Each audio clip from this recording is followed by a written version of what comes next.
Hello and welcome back. Okay, so we are now moving into our planning phase.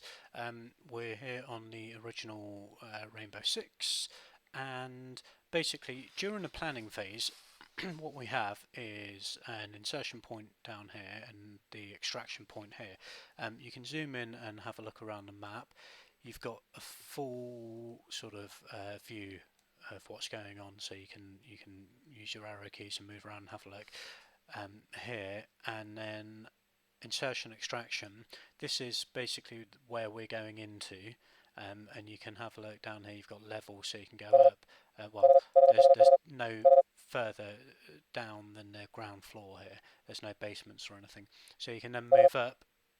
You've got your first floor, second floor, and third floor. And if you look at these, so the first floor is basically a balcony that goes round here, which is the main entrance hall. So you've got second floor, you've then got third floor, which looks like it's balconies here running either side. I don't think that's balconies on this side because you've got doorways going through there. And then up to your top floor, again balcony outside, and you've got staircases here and here. So you can see you have 4 floors. You've got an idea of what the map looks like and what the level's going to look like. Now if we go over here to where it says recon just below your teams, you can have a look at, for instance, landmarks. If I click on landmarks, it gives you information here. So this is your starting, well, start your plans here. This is your insertion point. Have a look at the next landmark. This is our extraction area. Return all hostages here. The front door, the main doors are barricaded, so there's no entry, so we can't access through the front of the building. Um, Multiple balconies, yeah, well, we saw that there were balconies there as we looked up through the level, so this room has balconies. Obviously heading into here, if you could get in through the front door, would mean that you've got quite a good chance of getting shot at from above. So perhaps this map is best off being cleared from the top down. So having a look, what's this? So there's trestles out the back here which can be climbed to get onto this balcony to access the, this is the second floor, isn't it? Third level, second floor. And then there's a fire escape here which is another entry point, and there's another fire escape here which is another entry point. So that takes us back to our insertion point there. You can then have a look at the hostages. So this hostage is guarded. He's in a room, there's one entrance to that room, there's a guard in there and there's a hostage in there. And the other hostage, he's hiding near to this area. If he's discovered, he'll be executed, so we need to get to him fairly quickly. So he's going to be our first point that we are trying to head to. So what we're going to do, I think, is we're going to well, I think we're going to head all the way up. We're going to clear this level. There's 2 terrorists up here. We're then going to head back down to this level. We're going to get this guy, go out, clear, head back out here, down the ladders to the garden, and then take him to extraction. Our blue team's going to do that. Now I'm actually going to control both teams, so we'll insert blue here, we'll insert red here. Now red team, I want them to stay here until, do I? No, I'm going to get them to move up here actually. I'm going to get them to, red team to move in, because this is where I want the red team to enter the building through the side door, clear down here, storm this room, rescue the hostage and take him out. Because I don't want them to go in and do that, I want to use a blue team until they've got the hostage secured and are heading back to extraction, at which point I'm going to change over to the red team and I'm going to control them. So I'm going to have them here, I'm going to go to orders and I'm going to give them a go code, and their go code is going to be alpha. So they will now stay at this point until they're given a go code for alpha, at which point they'll move into the building. We're going to head up this way, we're going to head through here, we're going to clear everything out as we go, and then we're going to come down here, we're going to head into this room. I'm then going to switch to escort, and we're going to head back out of the building and back to the extraction zone. So that's our red team. It's very simple really. Our blue team are going to start here. They're going to have no go codes because I'm going to take them straight in. We're going to head round here. We're going to head up to this first balcony.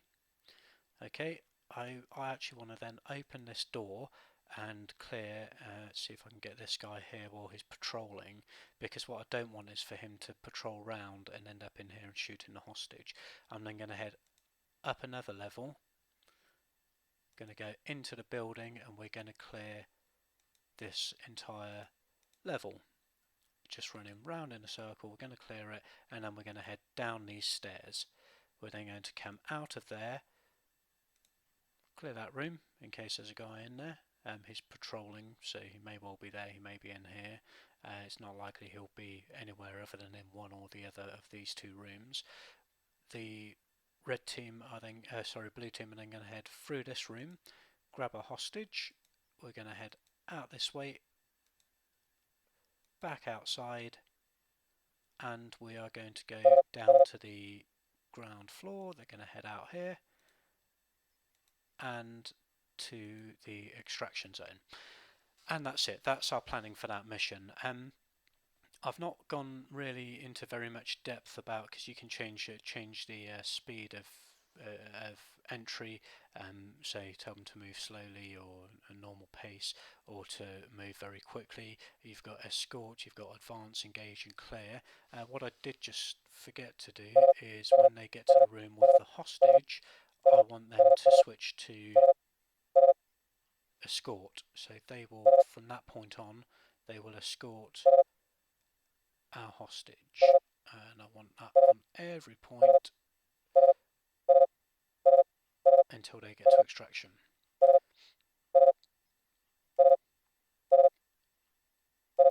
Keep escorting, keep escorting, keep escorting, and there we go. Okay, we've also got within our orders, you can give go codes. Obviously, we've got special actions. So if I flick back a few, if I flick back a few paces here and go to special actions, I could, like they're outside a door here, so I could tell them to flashbang or to frag that room. Now I don't want them to frag or flashbang the room. There's no point. We know where they're going, so that's it. We could also give them go code, so we could say go code alpha, and then flash or frag room. So then when I gave them the go code alpha, they would then move on to frag or flash, but I don't want to do that. If you want more information and you want to see a more detailed plan on using these go codes and using the orders, then leave a message in the comments below, and we'll move on to the next mission if you want to see it, and we'll talk about the go codes and the orders and stealth and tactics in more detail. But for now, this is fairly straightforward. We're storming a building, we've got to kill the terrorists, we've got 2 hostages to rescue. So we're going to save our plan. We're going to save it under G1 plan, which is what we saved our team selection as, so we'll save that. And that's it. So we will move on into here. So this gives us our mission orders down here again. Obviously we've got our teams here, they've got 28 waypoints, 15 waypoints with 1 go code. And when I press this button next, we will head into the mission. So thank you for watching. I hope you found it useful. I would love to hear your comments below, and I look forward to seeing you in the mission. Thanks very much. Cheers. Bye bye.